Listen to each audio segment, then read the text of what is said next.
escuchan, hermanos. Esa es nuestra oración. No importa nada más que Cristo y glorificado. No hay mensaje más importante que ese. Y rogamos que el Señor nos permita mostrarlo con claridad. Rogamos que el Señor nos conceda el gozo de entender la comunión plena que solamente es posible en Cristo, que nos dé miradas puestas en el galardón de nuestro Señor Jesucristo. Y como siempre pedimos, hermanos, que estos labios falibles no sean impedimento para su palabra infalible. Es mi oración igualmente en Cristo Jesús nuestro Señor. Amén. Como pudieron ver en la lectura bíblica, mis amados hermanos, vamos a continuar nuestro viaje a lo largo del libro de Apocalipsis, en la serie que hemos titulado El Rey Vencedor. Y nos encontramos en la recta final, en la última porción del libro. Por la gracia de Dios hemos llegado hasta aquí. Nos falta el capítulo 19, 20, 21 y 22. Y ruego al Señor que podamos seguir viendo cómo esta carta circular ha sido y continuará siendo una hermosa expresión del amor de Dios por su pueblo, que al mismo tiempo podamos ver que la carta sigue siendo una expresión grande y abundante de la soberanía de Dios, la cual debe afianzar nuestros corazones en la esperanza de la obra completa de nuestro Redentor.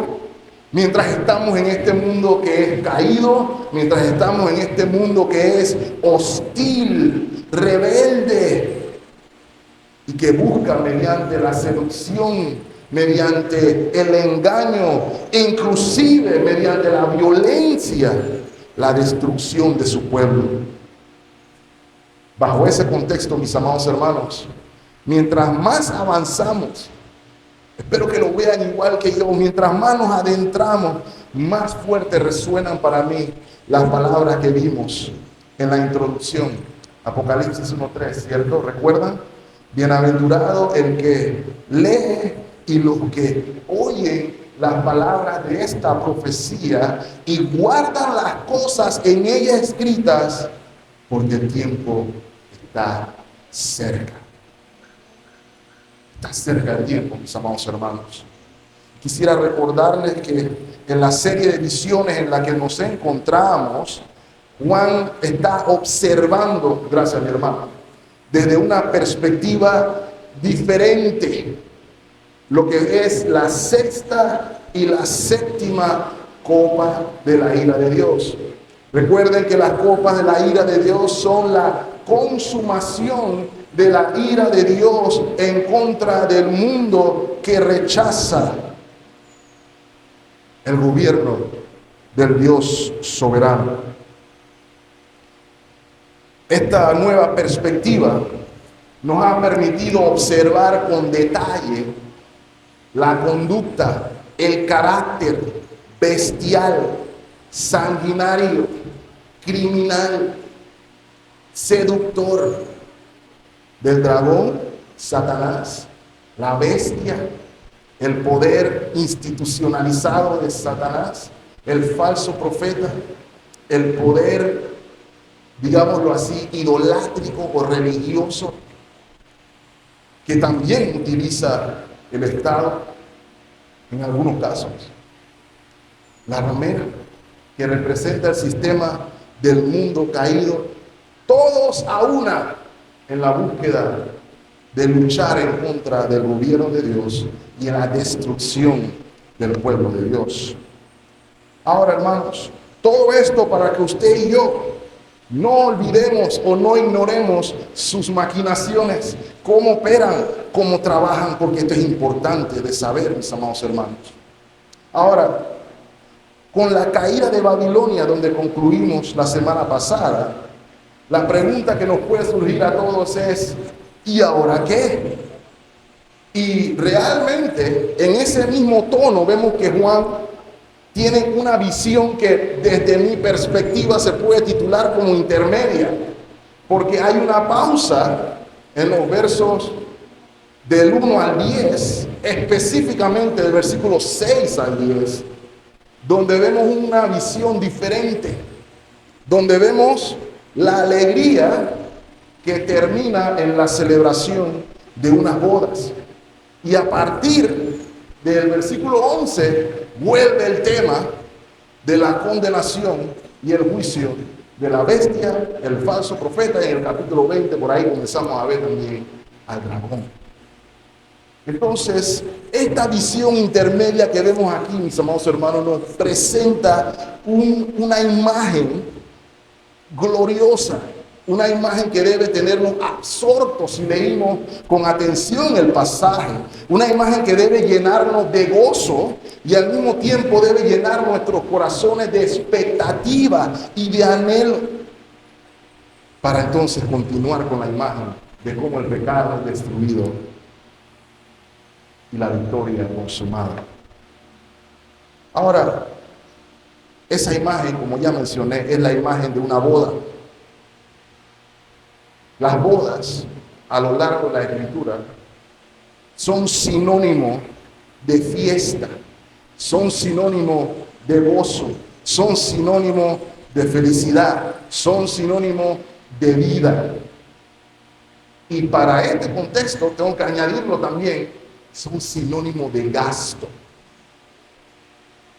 No tienen que decir amén los que están casados y gastados, pero todos sabemos.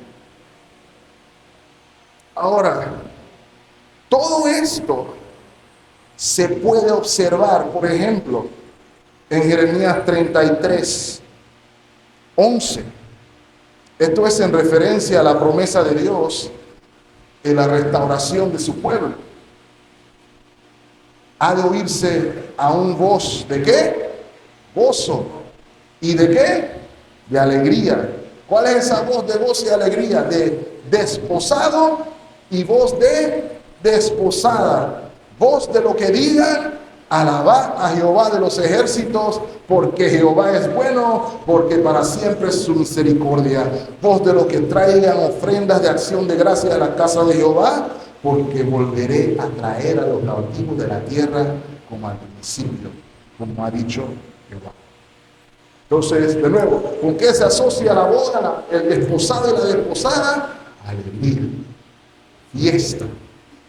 Y también lo vimos en el aspecto negativo la semana pasada en el capítulo 28, en el versículo 23, cuando el ángel tira la piedra sobre el río, declarando la caída de Babilonia.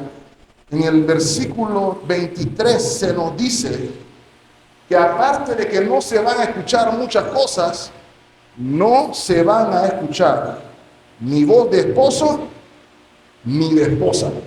Se oirá más de ti. Es lo que dice el versículo 23. Ahora, ¿por qué aquí? Esa es la pregunta que me hice al hacer el estudio del pasaje. ¿Por qué está aquí? Porque allá en el capítulo 21 vamos a ver con más detalle todavía a la esposa, la iglesia ataviada para recibir al esposo. Pero si nos lo van a mostrar en el capítulo 21, ¿por qué el Señor lo pone también en el capítulo 19? Y la única respuesta que encontré en mi oración es que la posible intención del Espíritu Santo, no quiero ser dogmático aquí, es plantearnos un contraste, que podamos hacer una comparación con la destrucción de la ramera que está aquí mismo presente. En otras palabras, un contraste entre la novia del dragón, que es una prostituta, y la novia del cordero, que no es una prostituta. Y por eso, mis amados hermanos, la idea es transmitir aquí que la victoria del rey vencedor, esa es mi premisa esta mañana, garantiza gozo, felicidad, vida y comunión plena e inconmensurable de su novia.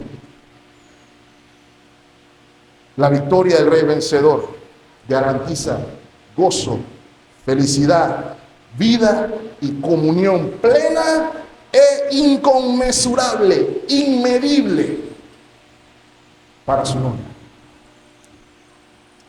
Y hay dos puntos donde lo veremos. Lo vamos a ver en el contraste que hay del silencio del juicio al bullicio de la redención. Y lo vamos a ver también en las fiestas de boda. Así que vamos a dividir el pasaje en dos técnicamente. Del 1 al 5 vamos a ver el contraste del silencio al bullicio, y del 6 a 10, con la ayuda de Dios, veremos la fiesta de boda y las implicaciones en la premisa que acabo de transmitir.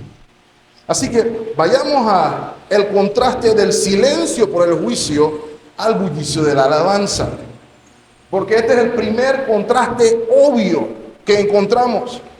La caída de Babilonia ya la vimos anunciada desde el capítulo 16 con la séptima copa de la ira. La vimos un poquito más detallada en el capítulo 18, donde tenemos una imagen cruda al final, ¿cierto? Una imagen de desolación, inclusive de silencio y oscuridad, que son desoladoras. Y de repente deberíamos leerla, hermano, para que podamos ver el contraste más claramente. Acompáñenme al capítulo 18, versículo 21, perdón. Y un ángel poderoso tomó una piedra, como una gran piedra de molino, y la arrojó en el mar, diciendo: con el mismo ímpetu será derribada Babilonia, la gran ciudad, y nunca más será hallada. Miren el versículo 22. Y voz de arpistas, de músicos, de flautistas y de trompeteros, no se oirá más en ti. Silencio. Y ningún artífice de oficio alguno se hallará más en ti, ni ruido de molino se oirá más en ti. Luz de lámpara no alumbrará más en ti, ni voz de esposo y de esposa se oirá más en ti.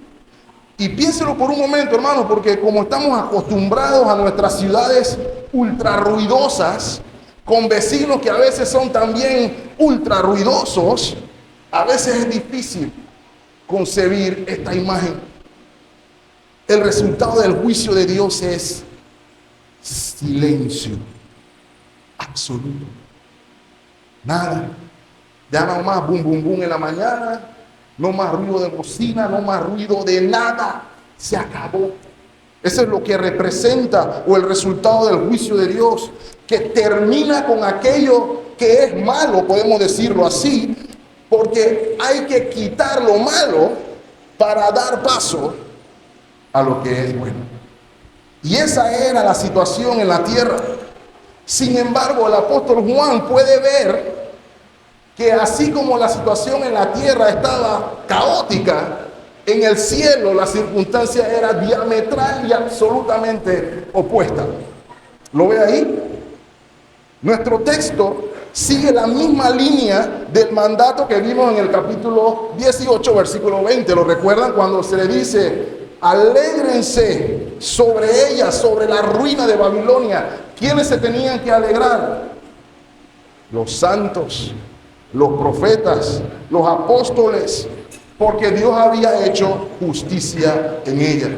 En la ciudad no había alegría. Todo lo que escuchamos la semana pasada fue ¡ay! ¡Ay! Eso fue lo que escuchamos en el capítulo 18. Pero mientras había lamento y decepción por poner la confianza en la ramera, en el cielo había bullicio, había jolgorio, había fiesta. Ese mandato al pueblo de Dios, representado de manera tripartita entre santos, apóstoles y profetas, representa a todo el pueblo de Dios. Juan lo ve cumpliéndose en la iglesia triunfante en gloria. Lo ve en el cielo. La imagen que Juan ve en el cielo, mis amados hermanos, es un grupo numeroso, un grupo sonoro que entra en una erupción de alabanza. ¿Se dan cuenta? El tono lo marca la frase que es súper conocida, ¿cierto? Aleluya. Ese es el tono de esta porción, mis amados hermanos. Si usted incluye el versículo 6, la palabra aleluya la escuchamos 4 veces. 4 veces se escucha el término aleluya. El término aleluya, para los que no sabemos, es una palabra que está transliterada del hebreo. Es una palabra compuesta del hebreo. Halel, que significa alaba, y ya, que obviamente es el diminutivo de Jehová. Aleluya significa literalmente alaba a Jehová, alaba al Señor, alaba a Dios. Y note, hermanos, si ponemos atención a lo que significa literalmente, el versículo 5, hay un aleluya silencioso. Porque el versículo 5 dice, alabad a nuestro Dios todos sus siervos. Así que yo cuento por lo menos 5 aleluyas en estos primeros 5 versículos. Y lastimosamente, mis amados hermanos, en muchos de nuestros círculos hemos trivializado la palabra aleluya, lo decimos por cualquier cosa, en cualquier momento, en tono de burla, en mote, como un meme, y lo usamos a cada rato. Y no necesariamente lo hacemos de manera meditativa, porque lo que estamos viendo aquí, mis amados hermanos, es una expresión intencional, consciente, sonora, estridente de alabanzas a Dios por sus atributos y por sus obras. Eso es lo que vemos en los diversos aleluyas. El compositor famoso Friedrich Händel compuso la obra que se conoce como Mesías. Y probablemente no todos seamos fanáticos de la ópera, pero esta canción a mí sí me gusta, pero estoy seguro que todos han escuchado el coro o uno de los coros de la sonata. Todos lo han tenido que haber escuchado, porque es súper popular. La obra se llama Mesías y hay un coro que se llama el coro de los aleluyas y todos lo hemos escuchado en algún momento. Aleluya, aleluya, aleluya, aleluya, aleluya. Estoy seguro que todos lo han escuchado. Y Händel se inspiró precisamente en el capítulo 19 de Apocalipsis para escribir esa obra, porque es importante. El énfasis en todo lo que hemos leído aquí es: alabemos al Señor. El pueblo de Dios haciendo erupción de alabanzas. Y vemos, mis amados hermanos, que Dios es alabado en virtud de 3 cosas al menos. La primera, Dios es alabado en virtud de sus atributos. Y aquí vemos que es alabado en virtud de su salvación, dignidad y poder. Eso lo vemos en el versículo 1, rapidito. Después de esto oí una gran voz de gran multitud en el cielo que decía, ahí está la primera aleluya, aleluya, salvación y honra y gloria y poder son del Señor Dios nuestro. Y note que eso quiere decir ahí que todos estos atributos y obras son exclusivas de Dios en virtud de su naturaleza y de carácter. La salvación, dice aquí, le pertenece al Señor. Y lo vemos en la Escritura, el Salmo 3:8 dice: la salvación es de Jehová, y sobre tu pueblo sea tu bendición, Selah.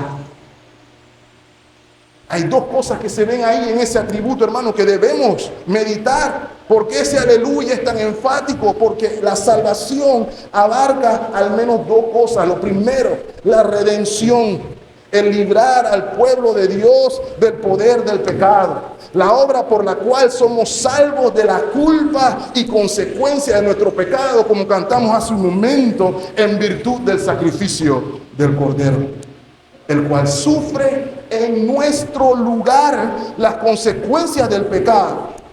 De hecho, la imagen que se nos da aquí en la boda no va a permitir verlo, porque se dice que son las bodas del Cordero. Y hasta donde yo sé, los corderos no se casan. Así que, ¿qué se nos está diciendo aquí?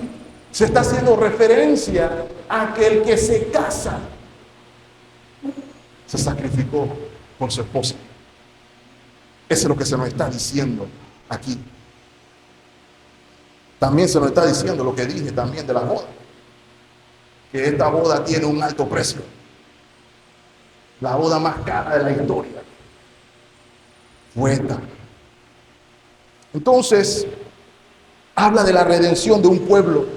También nos está hablando de que la salvación no solamente se restringe al aspecto redentivo de nuestra existencia, sino que también implica la salvación en preservar a su pueblo de la opresión de sus enemigos, como hemos estado viendo a lo largo de todo Apocalipsis, lo cual queda ratificado en esta obra de vindicación. Dios es alabado. El pueblo dice aleluya por su dignidad, y a esto me refiero cuando digo honra y gloria. Cuando hablamos de honra, mis amados hermanos, nos estamos refiriendo a el expresar o mostrar respeto, consideración al reconocer el gran valor que tiene el Creador. Reconocer el valor es lo que se quiere decir con honrar. Y la gloria, diría yo, es la manifestación en palabra y en obra precisamente de esa honra, de esa reverencia de la criatura al Creador y juez de todas las cosas. Considero, mis amados hermanos, que esa es una de las razones por las cuales en algunas de las versiones no dice honra y gloria, sino que se dice salvación, gloria y poder, porque consideramos que la gloria encapsula la honra y la gloria que es debida a su nombre. Dios es alabado por su ilimitado poder por el cual sus propósitos santos, buenos, justos, son ineludibles y son inquebrantables. Y eso es bueno recordarlo mientras vemos la boda, mis amados hermanos. Miren lo que dice el Salmo 135:6. Todo lo que Jehová quiere, lo hace. ¿Han escuchado a gente diciendo que Dios no puede obrar porque tú no se lo permites? ¿Han escuchado a gente decir, bueno, lo que pasa es que tú tienes que activar ciertas cosas para que entonces Dios se pueda mover? Esa es una falacia del Averno, hermano, porque Dios hace lo que quiere, cuando quiere, como quiere, donde quiere y con quien quiere, porque Él es Dios. Y eso es importante cuando entendemos la celebración que se está dando aquí. El segundo aleluya nos va a mostrar todas estas cosas, todos estos atributos juntos en acción. Note el versículo 2. Vamos a ver que Dios es alabado en virtud de ¿qué cosa? De la justicia y de la verdad de sus juicios. Eso es lo que dice el versículo 2, ¿cierto? Porque sus juicios son verdaderos y justos, pues ha juzgado a la gran ramera que ha corrompido a la tierra en su fornicación, con su fornicación, y ha vengado la sangre de sus siervos de la mano divina. ¿Lo ven ahí? La rectitud y fidelidad de los juicios de Dios se ven. Hay una imagen en los escombros humeantes de la gran ramera. Cuando se ve Babilonia o Roma arder, es el testimonio de Dios haciendo juicio, haciendo vindicación por las almas de sus santos que fueron martirizadas en este periodo. ¿Se acuerdan? Lo vimos por allá, como por el sexto sello, el quinto sello, que las almas de los que estaban en presencia del Señor clamaban: Señor, ¿hasta cuándo vengarás la sangre de tus siervos? Pareciera que se están saliendo con la suya allá en la tierra. ¿Hasta cuándo? Y el Señor les dice: tranquilo, Bobby, lento, con buena letra, el momento llegará. Este es el momento. Lo mismo sucedió con Sodoma y Gomorra, ¿cierto? Parecía que ahí todo el mundo podía hacer lo que le daba la gana, cuando le daba la gana, todo el tiempo, hasta que Dios dijo, se acabó. Y cuando Dios dijo, se acabó, no quedó nada. Esa es la intención, esa es la idea, porque Dios obra con justicia y con rectitud y con certeza. Así que aquellos santos oprimidos por las hazañas de la ramera, en contubernio con el dragón, la bestia y el falso profeta, se ve evidenciado el justo y verdadero juicio de Dios. Miren lo que dice el versículo 3. Otra vez dijeron, la palabra de nuevo, aleluya, y el humo de ella sube por los siglos de los siglos. Ahí se plantea otro contraste, hermanos, si lo vieron ahí, porque ahí se contrasta como la ruina y la desolación eterna de la gran ramera sube eternamente. No sube 15 días ni una semana, sino que suben eternamente por los siglos de los siglos. Y esto es una clara alusión, sin duda alguna, al juicio final y a la condenación del infierno, donde el llanto y el crujir de dientes son por 3 días, 15 días, una semana, por toda la eternidad. Y eso se contrasta con que en las bodas del Cordero o en la fiesta celestial el gozo es por toda la eternidad. Es el primer contraste que vemos ahí. El segundo, se nos muestra aquí una imagen irónica. Y yo encuentro aquí otro ejemplo del humor bíblico que a mucha gente no le gusta, pero yo soy fanático del humor irónico. Porque Roma tenía un apodo dado por la gente pagana de su tiempo. Roma se apodaba la ciudad eterna. Roma la eterna era el apodo de Roma. Sin embargo, mis amados hermanos, lo que iba a ser eterno no sería Roma, lo que iba a ser eterno sería su ruina. ¿Qué lección vemos aquí, hermano? La primera, y estoy seguro que todos lo van a entender, a todo jamón le llega su diciembre. No hay excepción. Algunos se acordarán del famoso éxito de Boni Cepeda, la canción del pavo y el burro, ¿cierto? El burro pasándola, trabajando todos los días y el pavo burlándose. Al bobo hasta que llegó diciembre, hermano. Y cuando llegó diciembre, el que lloraba era uno y el que se alegraba era el otro. ¿Qué quiero decir con esto, mis amados hermanos? Lo que se nos está mostrando aquí es que cuando cayó el imperio romano y cuando caiga el último de los imperios, este sistema caído, el mundo se encuentra disfrutando de su rebelión, del martirio de los santos, en contubernio de Satanás. Se burlan de los cristianos, oprimen a los cristianos, somos el escarnio del mundo. Sin embargo, hermanos, viene el momento en que el pueblo de Dios disfrutará cuando la maldad de Babilonia sea juzgada. Su opresión, su idolatría, su engaño. Cada vez que Satanás haya procurado tentarlo y hacerle caer fuera de la obra de Dios, él va a tener que llorar por eso. Ese es el punto a tener.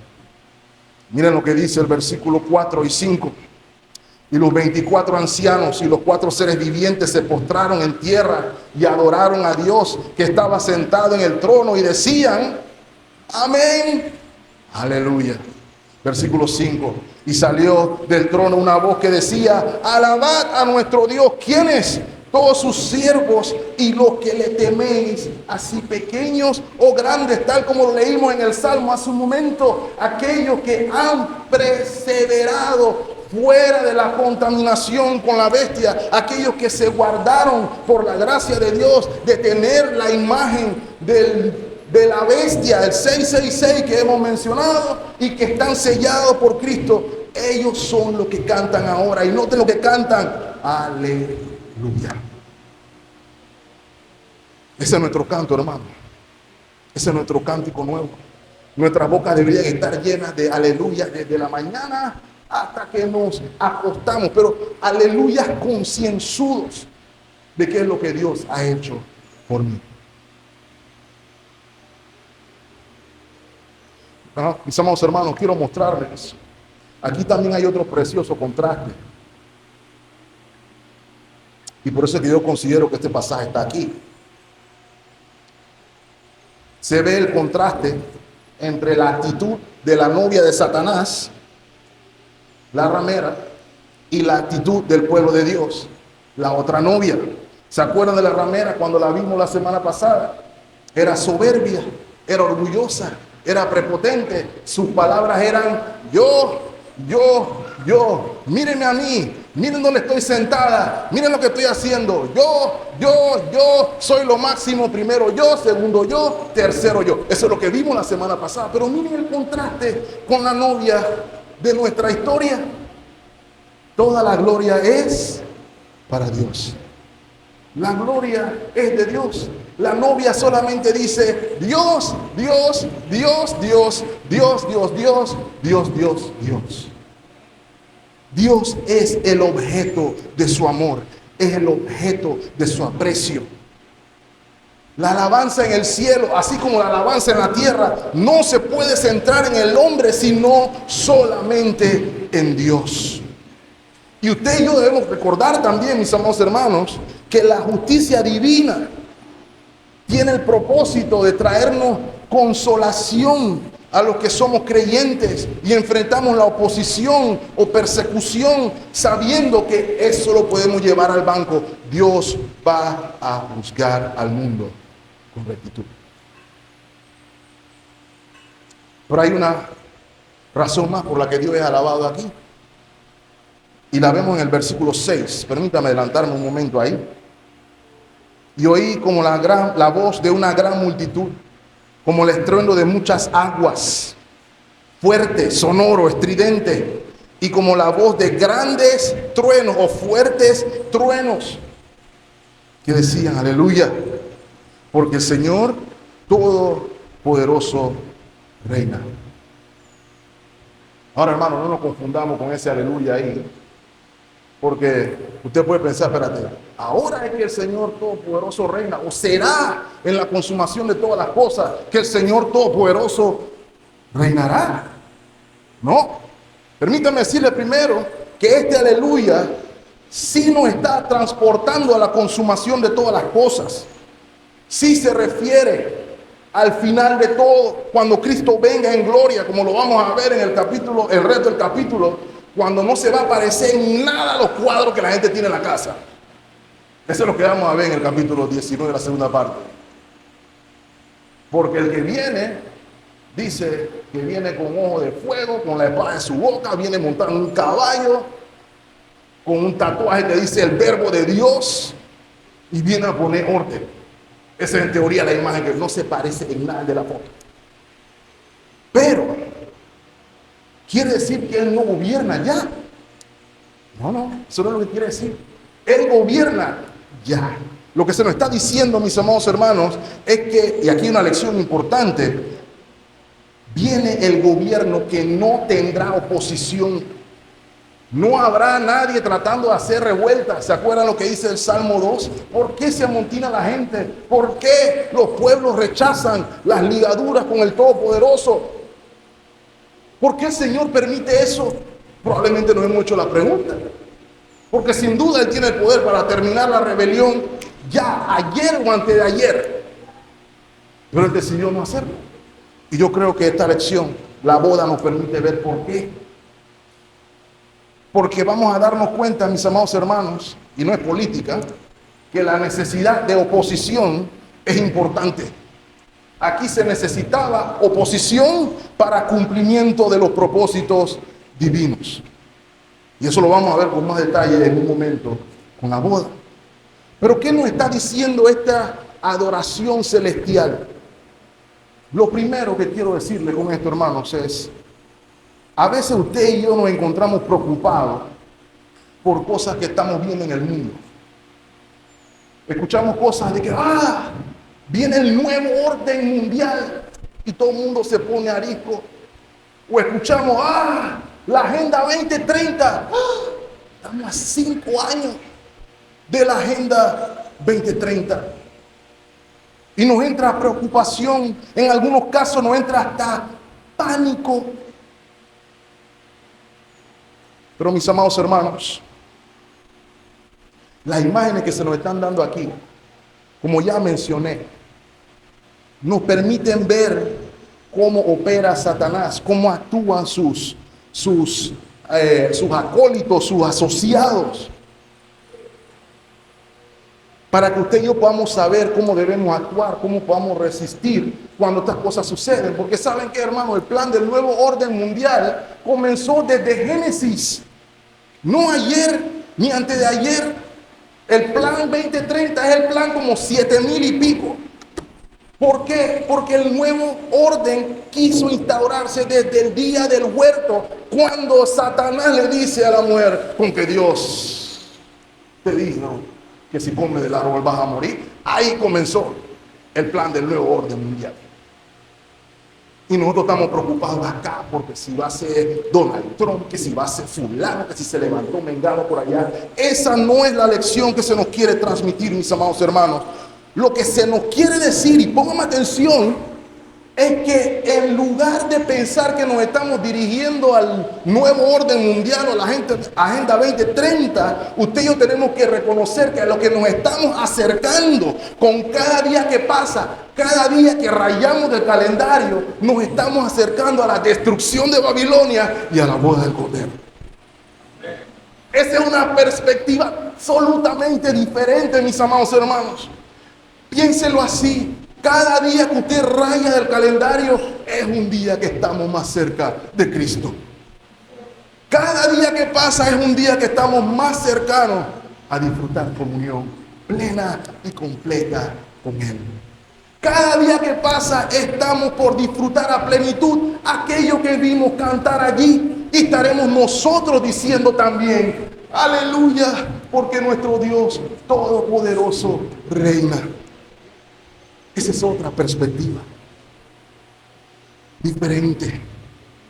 Por eso la pregunta que nos tenemos que hacer es: ¿de qué lado de la historia estás?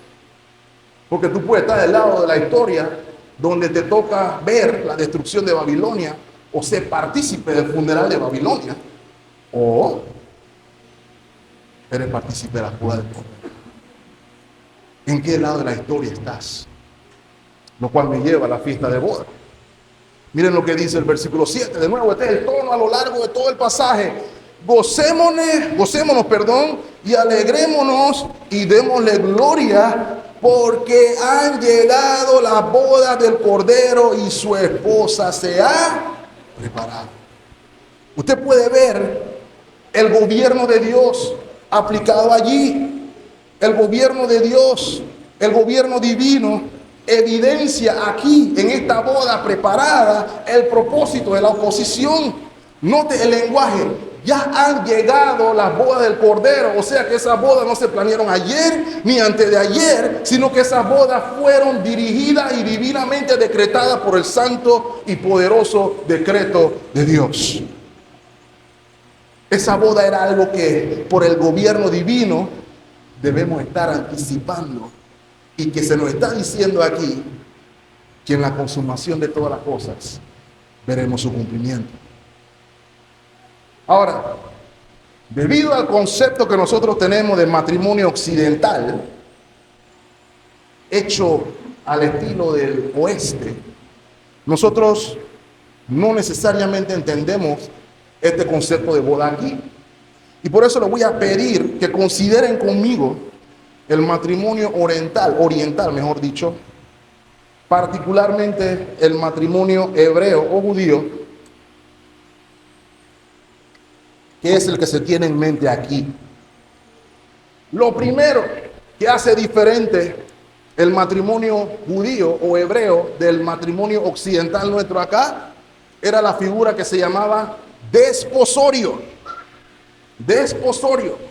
Lo más cercano que nosotros tenemos al desposorio es el compromiso marital.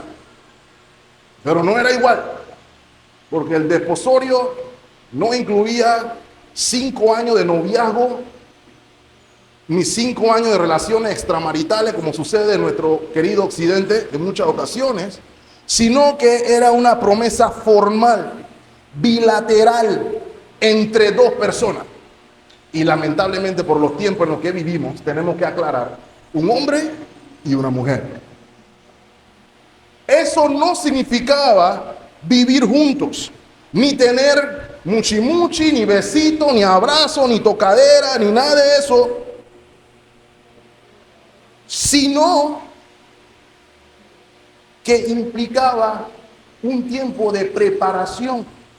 No era una decisión unilateral de los novios tampoco, sino que debían existir testigos. Los padres de los novios tenían que estar involucrados inclusive. Y en términos generales, la pareja se entendía como casada. Sin embargo, sin los privilegios prácticos del mismo. Mis amados hermanos, no pude evitar considerar qué tan distorsionado por el pecado están las relaciones entre hombres y mujeres hoy. La razón por la que ese acuerdo no implicaba derecho es porque había que cumplir con una pequeña parte que no se hace en Occidente. Había que pagar un dote. Había que pagar para estar junto a la novia. No es como hoy que, bueno, tú me gustas, yo te gusto y ya. No. Había un precio que pagar. Entre el compromiso y la ceremonia había un periodo de tiempo variable porque el novio o el esposo tenía que pagar un dote y que tenía que ser pagado al padre de la novia. Así que yo voy a instaurar eso en mi casa. El que se quiera casar con Naomi tiene que pasar por Go. Ok. Mentira. Pero se entiende el principio aquí, ¿cierto? Había que pagar un dote. Y luego que se pagaba el dote, luego de que el hombre se zurrara así como se zurró Jacob 7 años por su esposa y su amada, y después le dijeron, no son 7, eso era para la primera. Si la quiere a ella, son 7 más. Y él volvió a trabajar. ¿Sabe por qué? Tenía que pagar su dote. Esa es la mayor prueba de amor, hermano. Mi vida, yo me sometí a tu papá por 14 años por ti. Eso es poca palabra lo que se está tratando de decir aquí. Y luego de ese periodo, entonces el novio se ponía sus mejores atributos y vestimentas, y con sus amigos y entre los que estaba el padrino, iban a tener una especie de caravana hacia la casa del padre con el cheque. Y esa es la idea que usted y yo vemos, por ejemplo, en la parábola de las 10 vírgenes. Mateo 25:6, por ejemplo. Y a la medianoche se oyó un clamor. ¿Aquí viene quién? El esposo salir a recibirle. Cantares, capítulo 3, el mismo patrón, versículo 11. Salid, oh doncellas de Sión, y ved al rey Salomón con la corona que le coronó su madre en el día de su desposorio y el día del gozo de su corazón. ¿Ok? Todos estos pasajes son alusión a la gran caravana de casamiento. Y a partir de ahí, hermanos, iban a comenzar las fiestas, las cuales podían durar hasta una semana, hermano. Y todos los padres que tienen que pagar bodas dicen hoy,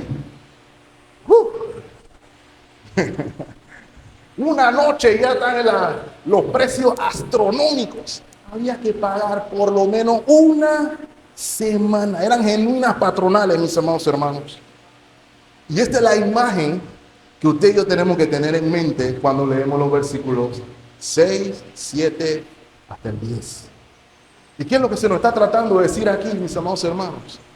Que la iglesia, desde antes de la fundación del mundo, desde la eternidad pasada, ya estaba desposada con Cristo. En el consejo intertrinitario, en la eternidad pasada, el Padre le prometió al Hijo una esposa. Y fue desposado con esa esposa. Piénselo, hermano, Dios lo tenía a usted en mente desde antes de que usted existiera. Dios lo conoció. Y no solo conoció, sino que lo amó. Desde antes que usted dijera su primera palabra, desde antes que usted hiciera su primer pecado, Dios te amó. Por eso el apóstol Pablo le dice a la iglesia, 2 Corintios capítulo 11, versículo 2, porque os celo con celo de Dios, pues os he, ¿ven la palabra ahí? Desposado con un solo esposo para presentaros como una virgen pura a Cristo. Ya hoy no se entiende virgen pura, así que tenemos que volver a los conceptos bíblicos para entender lo valioso que es esto. Y quiero que miren el versículo 3, solamente como una referencia que vamos a explorar un poquito más adelante. Porque temo que como la serpiente con su astucia engañó a Eva, vuestros sentidos de alguna manera extraviados sean de alguna manera extraviados de la sincera fidelidad a Cristo. Mantén ese pensamiento en mente. Ahora, ¿qué es lo que tenemos que observar aquí? La iglesia fue desposada con Cristo desde la eternidad pasada. El dote del matrimonio fue pagado por Cristo, quien viene pronto a buscarnos y a llevarnos precisamente a la casa del Padre. Y note algo más. La fiesta de boda no eran por una semana, ni 15 días, ni 20 días, sino que la celebración será por toda la eternidad. Y vemos aquí, mis amados hermanos, cómo la salvación y la boda de la que estamos hablando aquí es una obra trinitaria. El Padre nos da al Hijo, el Hijo pagó el dote y el Espíritu Santo funciona como el anillo, es el sello que garantiza ese pacto y esa unión. Los que tienen suficiente edad recordarán que en Panamá, cuando la gente de la high class se casaba, salía en la revista social de la época. Lo más parecido que yo recuerdo es el famoso Ellas. La boda de los Chiari y los Arias. La boda tal, la unión de dos familias. Y uno veía algo de estatus en ese tipo de relaciones. Los que no eran de la high tanto, no salían en la revista, pero de repente salían en el periódico. Lo que recordarán cuando se usaba periódico. ¿Cierto? Pero mis amados hermanos, consideren un momento. Estas publicaciones iban a servir como un escaparate de carácter social para difundir la noticia de la unión entre dos familias y resaltar la relevancia de la sociedad en la sociedad de estas familias. Pero quiero que sepan algo, hermanos, con todo el esplendor y la pompa y el jolgorio de la boda de la high class o la boda de las celebridades, cuando escuchamos que fulano de tal y fulana de tal se gastaron $15,000 o $1,000,000 en una boda para divorciarse 3 semanas después, lo que se nos está diciendo aquí es que nosotros estamos invitados o somos parte de la boda de las bodas de las bodas. La madre de todas las bodas es a la que estamos siendo invitados. Piénselo por un momento. Alguien llamado James Hamilton lo plantea de la siguiente manera. Esta boda sí es high class. ¿Por qué?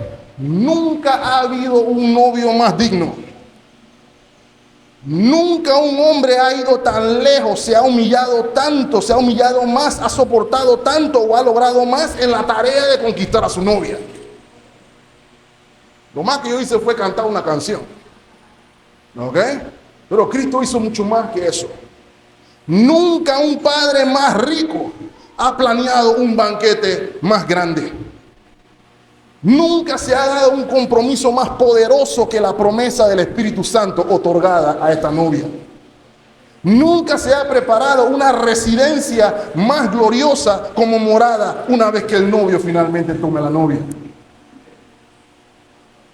Grande será el regocijo, grande será el galardón, grande será la exultación. No habrá límite para la gloria dada al Padre a través del Hijo en ese gran día. Es otro nivel lo que estamos hablando aquí, hermanos. Efesios capítulo 5, versículos 31 y 32 nos dice: por esto dejará al hombre a su padre y a su madre, y se unirá a su mujer, y los dos serán una sola carne. Y grande es este misterio, dice el apóstol, mas yo digo esto respecto a Cristo y la iglesia. Le añado algo más. Mateo 22, versículo 2. El reino de los cielos es semejante, note, el reino es semejante a un rey que hizo fiesta de boda para su hijo.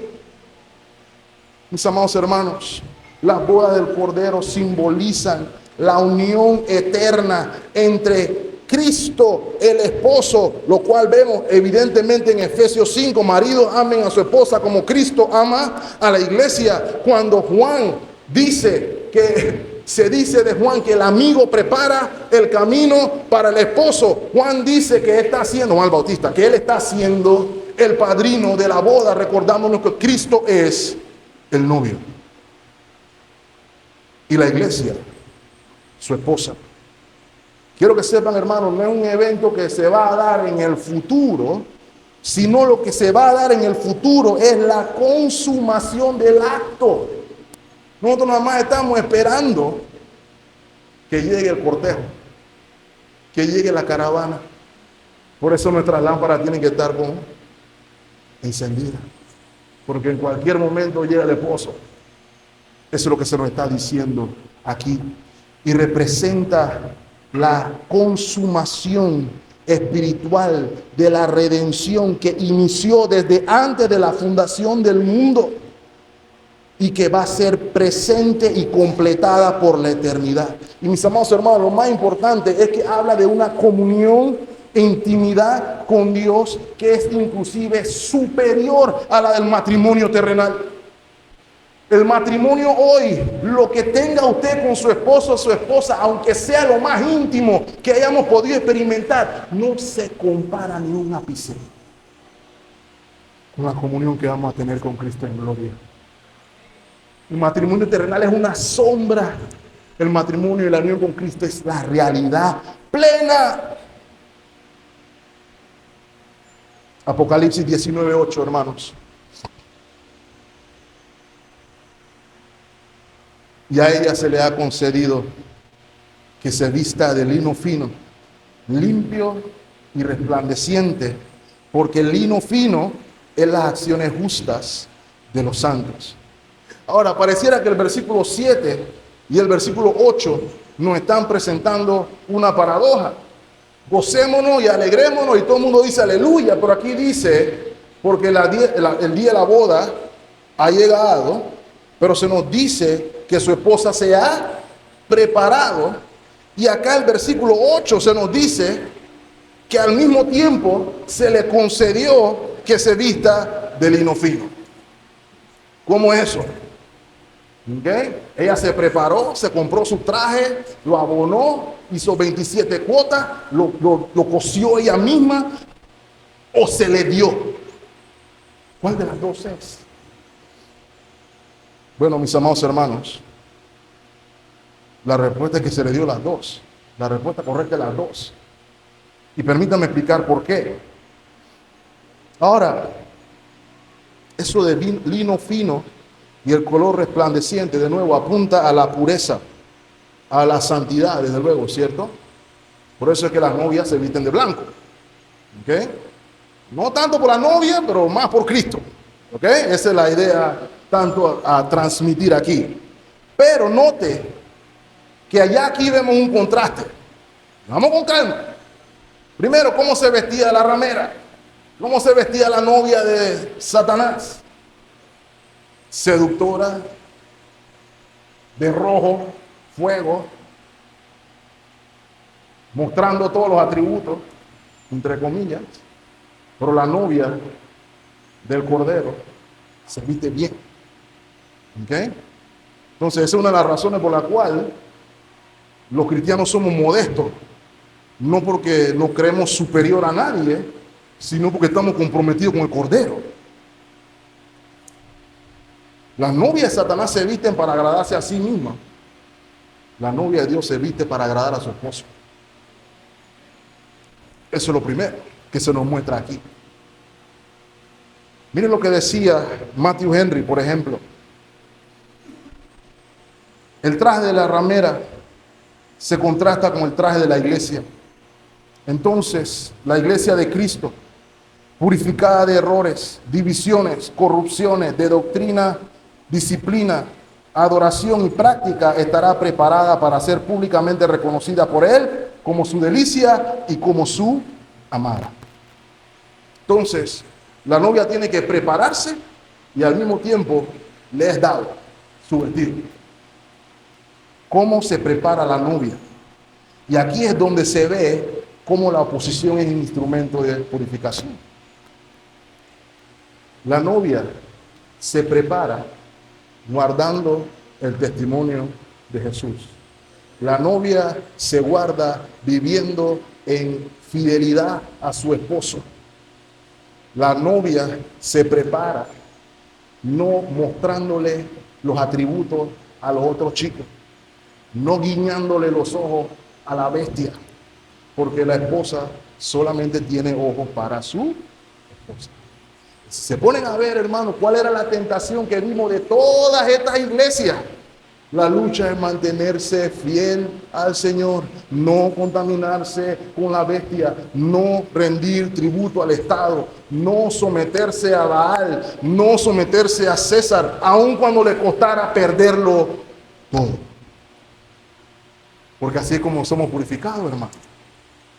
¿Se acuerdan lo que hemos hablado del desierto? El desierto es un lugar de prueba. Lo vimos en Deuteronomio, lo vemos en el número. Dios dijo, yo los puse en el desierto y caminaron todos estos años para probar lo que había en sus corazones, si iban a honrar a Dios o no. Y todos sabemos cómo fue la historia, ¿cierto? Es el mismo principio. Somos afinados, somos probados, somos preparados a través del fuego de la aflicción. Miren lo que dice Filipenses capítulo 1, versículo 28. Y en nada sean intimidados por los que se oponen, que para ellos ciertamente es indicio de perdición, mas para ustedes, ¿qué es la oposición? Salvación. ¿Y esto de quién? De Dios. Versículo 29. Este es uno de los pasajes más impopulares de la Biblia, pero está ahí y es palabra de Dios.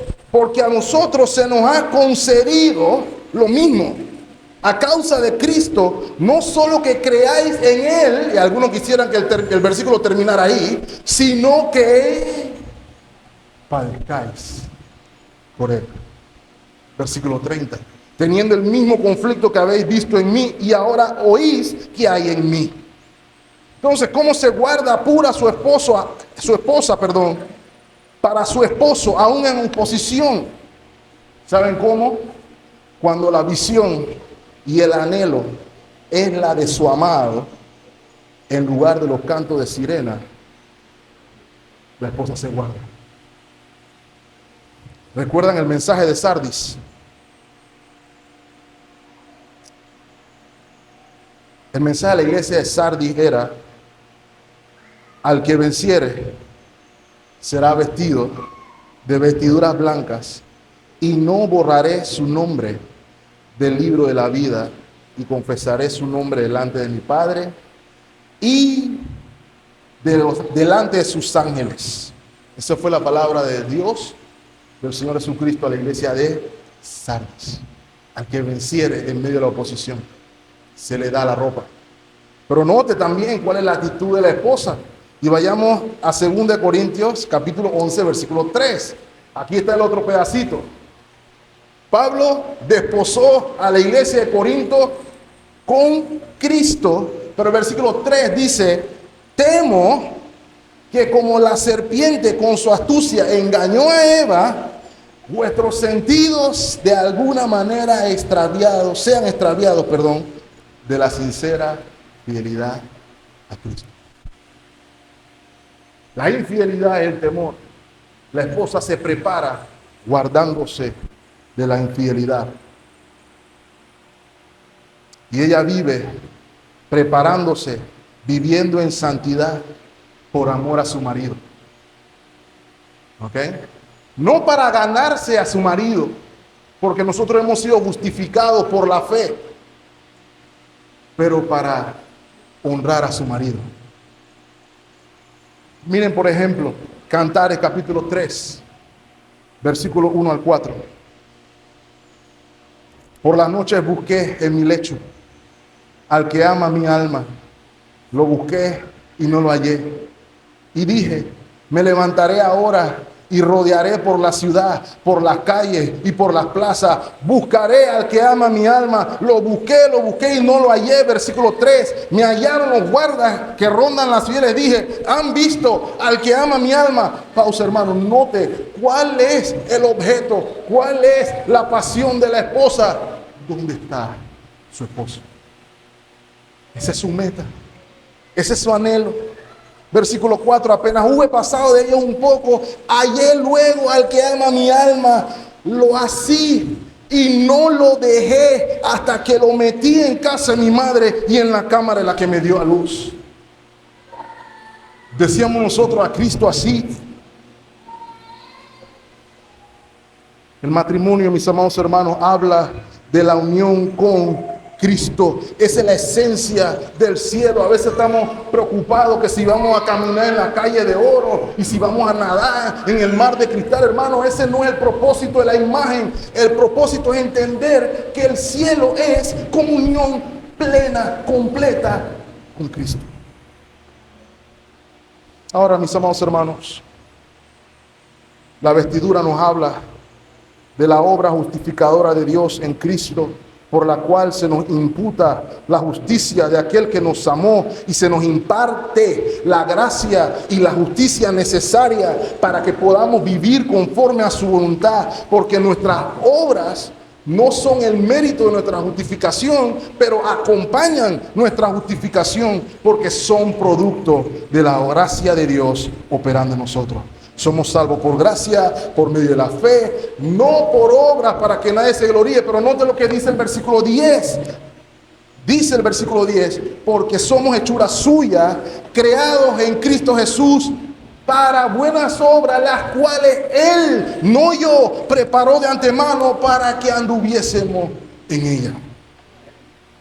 Eso es lo que nos está diciendo el apóstol. Esa es la paradoja que vemos aquí, hermanos, y voy a ir cerrando, pero acompáñenme a Filipenses 2:12. Esto es lo que se nos está diciendo aquí, con que ella se preparó y se le concedió vestirse. Filipenses 2:12. Por tanto, amados míos, como siempre habéis obedecido, no como en mi presencia solamente, sino mucho más ahora en mi ausencia, ocúpense de su salvación con temor y temblor. ¿Qué tenemos que hacer, los hermanos? ¿Qué tiene que hacer la iglesia? Ocuparse en su salvación con temor y temblor. Esa es mi responsabilidad. Al mismo tiempo, versículo 13. Porque Dios es el que pone en vosotros el querer como el hacer por su buena voluntad. ¿Ven la paradoja? Y cerramos con la invitación entonces. Versículos 9 y 10. Y el ángel me dijo, escribe, bienaventurados los que son llamados a las cenas de la boda del Cordero. Y me dijo, estas palabras son verdaderas. Estas son palabras verdaderas de Dios. Y yo me postré para adorarle. Y él me dijo, mira, no lo hagas. Yo soy consiervo tuyo y de tus hermanos. Note que retienen el testimonio de Jesús. Esa es la preparación. Adora a Dios porque el testimonio de Jesús es el espíritu y de la profecía. Brevemente, hermanos, con las dos partes de la boda, la ceremonia, que es la que vimos hace un momento, y lo que vemos, la invitación a la cena, se nos están presentando dos imágenes de la misma iglesia. ¿Ok? La misma iglesia es la esposa y la misma iglesia son los invitados.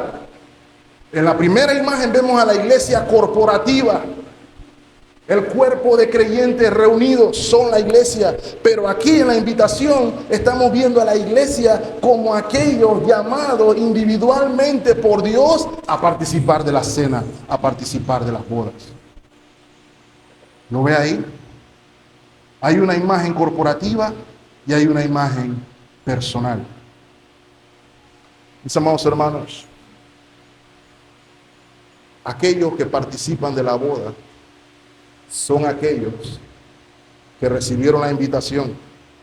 No solamente que recibieron la invitación, sino que están vestidos apropiadamente para participar de la boda.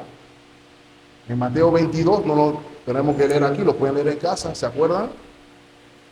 La parábola, un hombre organizó una boda para su hijo, el reino de los cielos, invitó a un grupo de gente especial.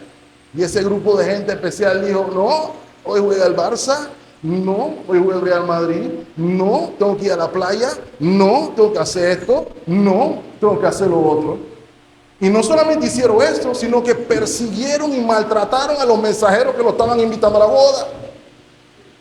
Así que el Señor le dice, vayan por los montes de los collados y traigan a la gente. Pero hay que estar vestido apropiadamente. Que había uno que se quería colar en la fiesta y se dieron cuenta que estaba colado en la fiesta porque no tenía la ropa del evento. Él no estaba vestido de lino fino, estaba vestido de otra marca. Y le dijeron, esa no es la indumentaria aquí, tiene que salir. Y salió. De modo que la invitación es para aquellos que han podido ver al novio precioso, aquellos que han podido ver al novio como lo que es, la satisfacción de todas sus necesidades, el objeto de su adoración, el objeto de su anhelo. Esos son los que están invitados. La advertencia que Juan recibe es un recordatorio de que la alabanza y la adoración son exclusivamente para Dios. Juan estaba tan impresionado con lo que estaba viendo y el ángel de narración que pensaba que había que adorar. Pero no, el único digno de adoración es Dios. Adora a Dios. Hermanos, hermanas, nuestras existencias son para la adoración a Dios. Cualquier cosa fuera de eso es desperdicio de nuestras vidas. Cristo es el ejemplo, Cristo es nuestra meta, Cristo es nuestro galardón.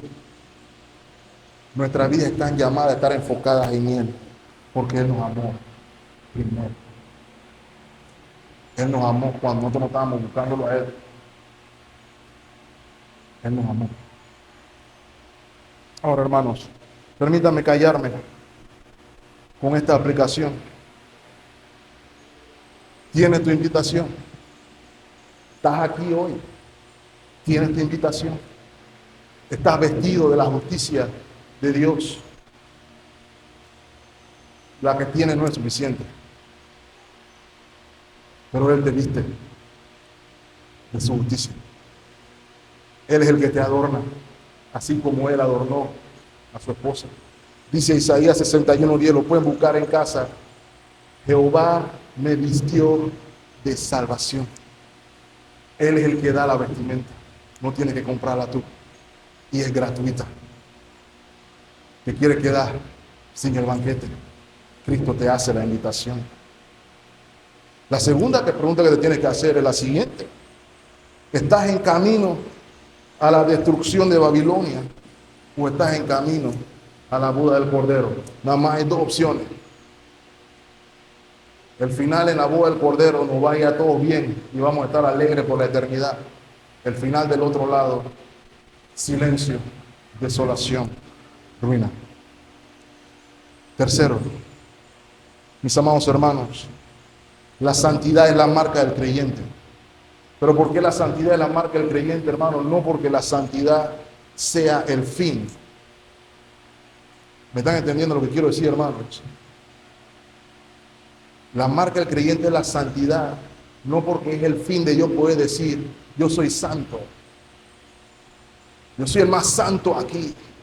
Yo me levanto a las 1:55 de la mañana para orar hasta las 5 de la mañana. Y tengo mi ayuno toda la semana. Ningún ayuno de Daniel ni nada. Pan y agua, 40 días y 40 noches.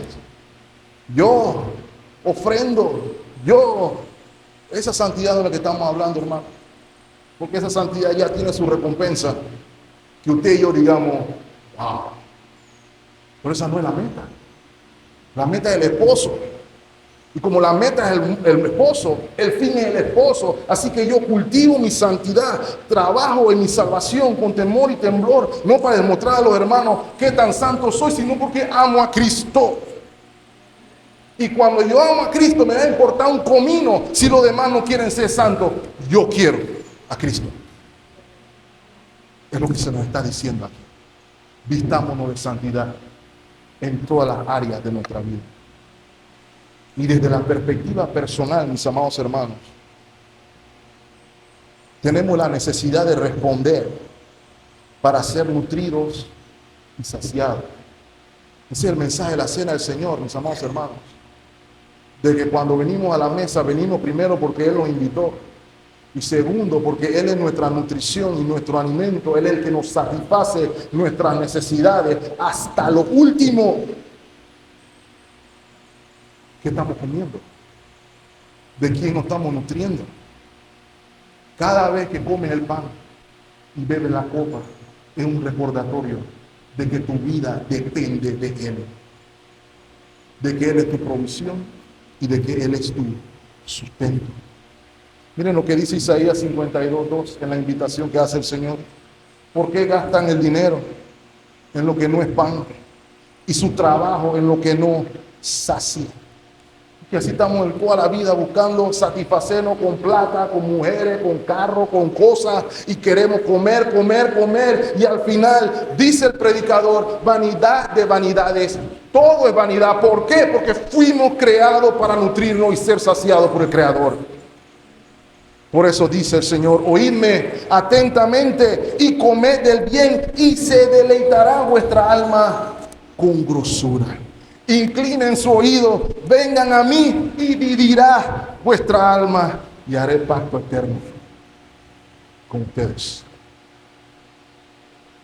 Eso es lo que es una boda. Él nos sustenta y nos cuida por siempre, jamás. Es Cristo tu satisfacción. Si no lo es, deja de comer comida chatarra y ven a lo que de verdad satisface. Ven a Cristo, el esposo perfecto. No hay nadie mejor. Que el Señor lo bendiga ricamente, hermanos. Estemos orando. Señor, gracias por tu palabra. Gracias por recordarnos con esta boda nuestra necesidad, nuestra expectativa de ser total y absolutamente llenos de ti, plenos contigo, en comunión contigo. Que ese sea nuestro anhelo, que esa sea nuestra expectativa, que podamos ver la diferencia. Estábamos en ruina, en desolación, sin Cristo, sin esperanza en el mundo, pero tú nos has sacado y nos has traído al verdadero amor, a la comunión plena en Cristo Jesús. Sácianos, Señor, de grosura. Te necesitamos, te queremos, te amamos. Enséñanos a ser como la esposa que busca por todos lados a su amado, que su objetivo, su visión es su amado. Que seas tú, Señor, mi amado y nuestro amado. Es mi oración. Te lo pedimos todo en Cristo Jesús, nuestro Señor. Y el pueblo de Dios dice, amén y amén.